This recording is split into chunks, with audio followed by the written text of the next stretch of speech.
और आज सबसे पहले बात करेंगे रेल यात्रियों को हो रही परेशानी की। उमरिया के चंदिया रेलवे ट्रैक पर बीते 6 घंटों से हजारों की संख्या में प्रदर्शनकारी धरना दे रहे हैं। प्रदर्शनकारियों की ये मांग है कि कोरोना काल में बंद हुई यात्री ट्रेन और उमरिया में बंद हुई ट्रेनों के स्टॉपेज को फिर से बहाल किया जाए।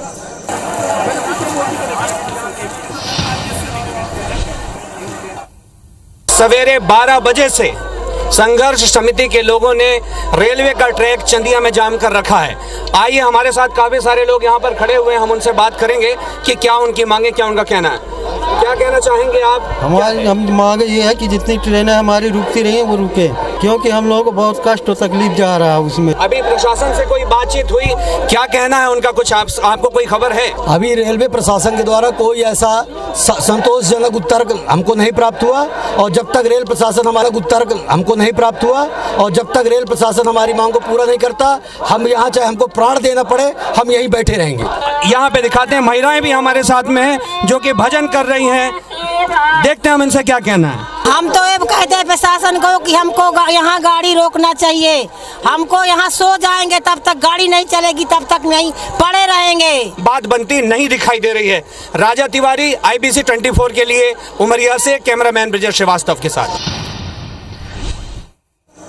चलो, तो रिपोर्ट में हमने आपको दिखाई कि किस तरह से हजारों की संख्या में प्रदर्शनकारी इस वक्त रेलवे ट्रैक पर हैं और ये प्रदर्शन लगातार 6 घंटों से जारी है। लगभग 12 बजे के आसपास से हजारों की संख्या में प्रदर्शन किया जा रहा है। 6 घंटे से लगातार इस रेलवे ट्रैक को जाम रखा गया है। मांग सिर्फ एक ही है, मांग यही है कि जो स्टॉपेज ट्रेनों का रोक दिया गया है उस स्टॉपेज को बहाल किया जाए और ट्रेनों को बहाल किया जाए, क्योंकि अब कोरोना काल के बाद से जो बंद है ट्रेनें, उन्हें फिर से शुरू करना चाहिए। हमारे साथ ज्यादा जानकारी के लिए रविशंकर तिवारी हमारे उमरिया संवाददाता जुड़ गए हैं। रविशंकर, आपसे जानना चाहेंगे कि इस वक्त वहां पर क्या स्थिति है, क्योंकि जाहिर है हजारों की संख्या में अगर प्रदर्शनकारी हैं, यानी कि उनकी मांग को लगातार अनसुना किया जा रहा है और इसी वजह से उन्हें प्रदर्शन का रास्ता अपनाना पड़ा है।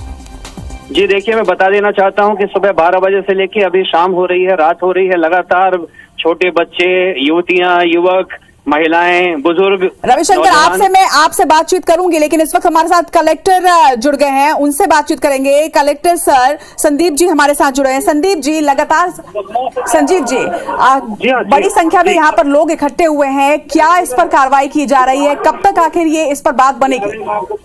देखिए, कोविड के समय जो ट्रेन रोकी गई थी उनमें से 3 ट्रेन प्रारंभ की जा चुकी हैं। यहाँ जो जनता जो प्रदर्शन कर रही है उनकी मांग है कि उनकी पूरी ट्रेन जो कोविड के पहले चलती थी वे सभी बहाल की जाएं। इस संबंध में रेलवे के DCM यहाँ आए हुए हैं और उनकी लगातार DRM से चर्चा चल रही है और इस संबंध में रेलवे को ही निर्णय लेना है कि और कौन सी ट्रेन यहाँ प्रारंभ की जा सकती है।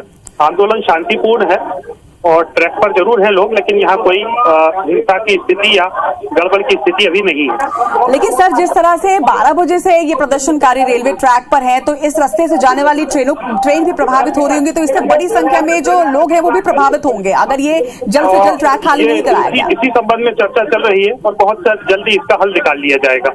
चलिए, हमारे साथ जुड़ने के लिए आपका बहुत बहुत शुक्रिया। तो ये थे कलेक्टर साहब जिन्होंने ये जानकारी दी कि 3 ट्रेनों को तो बहाल कर दिया गया है, लेकिन प्रदर्शनकारियों की ये मांग है कि सारी ही ट्रेनों को बहाल किया जाए। हमारे संवाददाता रविशंकर हमारे साथ लगातार जुड़े हुए हैं। रविशंकर, कलेक्टर साहब से भी हमने बात की, उनका कहना है कि प्रदर्शन उग्र नहीं है, प्रदर्शन शांतिपूर्ण तरीके से किया जा रहा है, लेकिन बड़ा सवाल यह है कि अगर रेलवे ट्रैक को जाम रखा गया है तो आने जाने वाली ट्रेनें भी प्रभावित होंगी। क्या बात बनेगी? जी, निश्चित तौर पे यहाँ पे परिस्थितियां बनी हुई हैं कि ट्रेनों का स्टॉपेज के लिए ये जो मांगे चल रही हैं, जनता अपनी बात पे अड़ी हुई है, उन्हें आश्वासन नहीं, करो या मरो की स्थिति है। शांतिपूर्वक अभी तक चल रहा है, लेकिन बीच बीच में जनता के अंदर बहुत उग्रता और आक्रोश भी देखा जा रहा है। जी, चलिए, हमारे साथ जुड़ने के लिए आपका बहुत बहुत शुक्रिया। तो हमने आपको रिपोर्ट भी दिखाई, प्रदर्शन की क्या स्थिति है वो भी दिखाया, दोनों पक्षों की हमने बातें दिखाई हैं, जनता का क्या पक्ष और इसके साथ ही प्रशासन इस पर क्या कुछ कह रहा। लगातार IBC 24 की नजर इस खबर पर बनी रहेगी, क्योंकि सवाल आपका है।